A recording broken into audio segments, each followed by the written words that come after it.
Let's talk about sex, baby. Let's talk about you and me. Let's talk about all the good things and the bad You've all heard the saying, happy wife, happy life. But what about the husbands? Don't they deserve to be happy too? Yes, they do. Brad shaking his head. Yes, they do. Men say they need sex to be happy, and they say, are not getting enough. Here to tell us how to fix the problem is Dr. Logan Levkoff. She's author of How to Get Your Wife to Have Sex with You. Dr. Logan Levkoff, hello and welcome, welcome. Thank you for having me. Because this is the first question I'm curious about. How much sex do they need? And I'm asking this because I was involved with someone years ago back in the day that said to me, the best sex relationship, and he was not kidding, would be twice a day, 7 days a week. And that is no exaggeration. I said, well, I ain't doing that. I ain't doing that. I hope he finds a partner that will do that. And good luck with that. So how much, and I do think that that's a little extreme, but that was the particular case.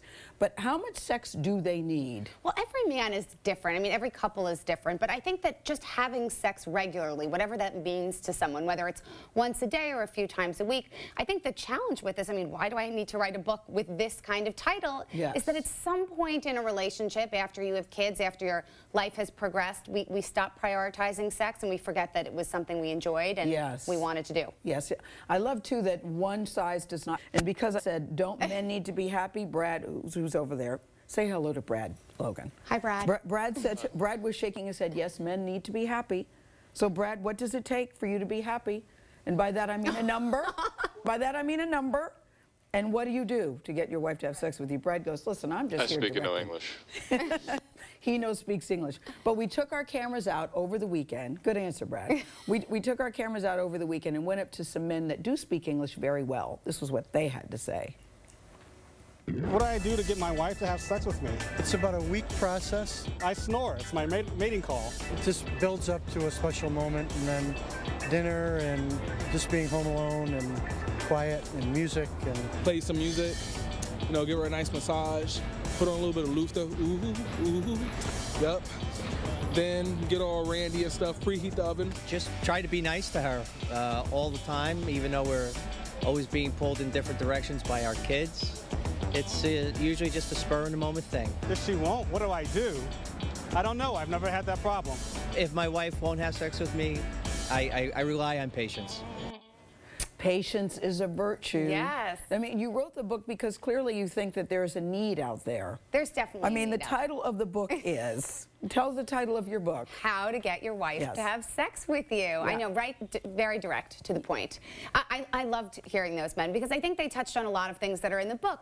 I mean, having a sense of humor and laughing about this. We take ourselves so seriously and all that stress, whether it's body image or relationship or financial stress, does wreak havoc on our libidos, far, you know, equally for men and women, but we tend to turn off. But I like the guy who said, you know, it takes about a week. Yeah, it is. It takes about a week. It's a long process. We can't just jump into bed and say, I'm ready to go. We want to start the day off right.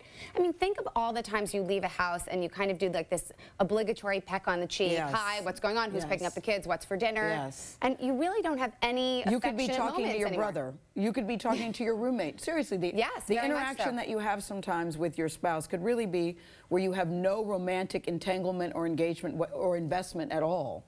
And you feel badly about that. You want to have your hand held by someone else. My husband now counts in the morning. How long have you been married? I've been married for 11 years this week. Children? Yes. 2 children, 6.5 and 2.5. Okay, so, this is good. And that's one of the reasons why I wrote this. I wanted people to know I wasn't just speaking as someone who's a professional in this world, but I've been there and I've been on the roller coaster. Yeah, I like that you're talking from personal experience, but you said my husband does what? What were you going to say? we now hug in the morning and he can't, I hear him, you know, in a funny way. 1, 2, 3. We want to make sure we have at least 15 seconds of good cuddle time in the morning.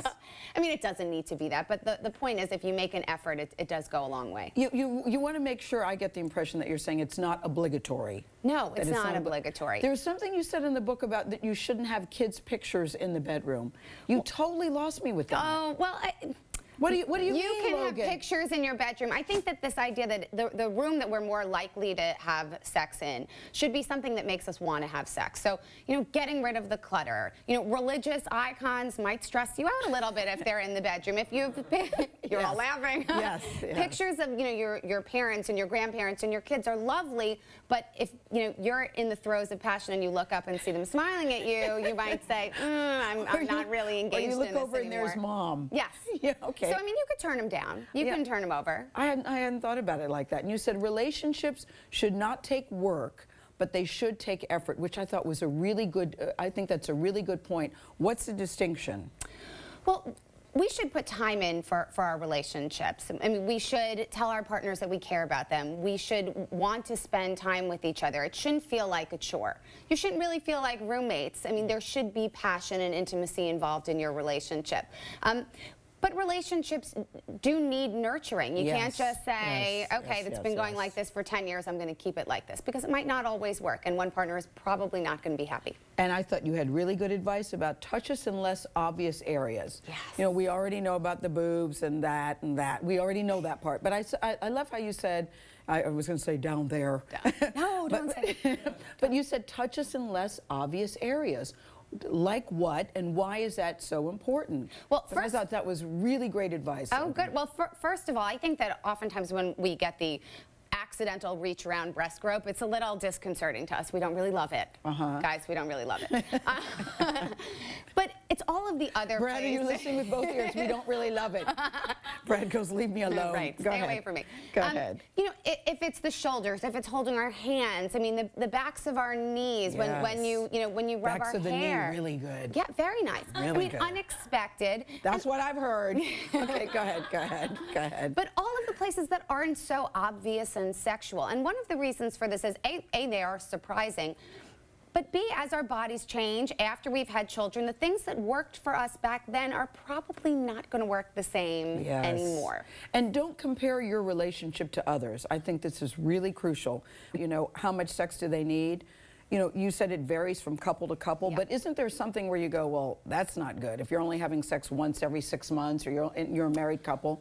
I mean, so is there some kind of barometer that you say is a healthy sex life? I would love it if couples were having sex at least once a week. I mean, if that could be the goal, and hopefully it's fulfilling and mutually pleasurable sex. Yeah, it's not biff, bam, thank you, ma'am. No. You're talking about a real life experience. Not that I would know about that either. Yes, I've just heard. Yes, that there is connection, but I think that mutual pleasure is a big part of it. Oftentimes, I mean, if women haven't had an orgasm in a while, they're far less likely to want to engage in sex. They're cranky.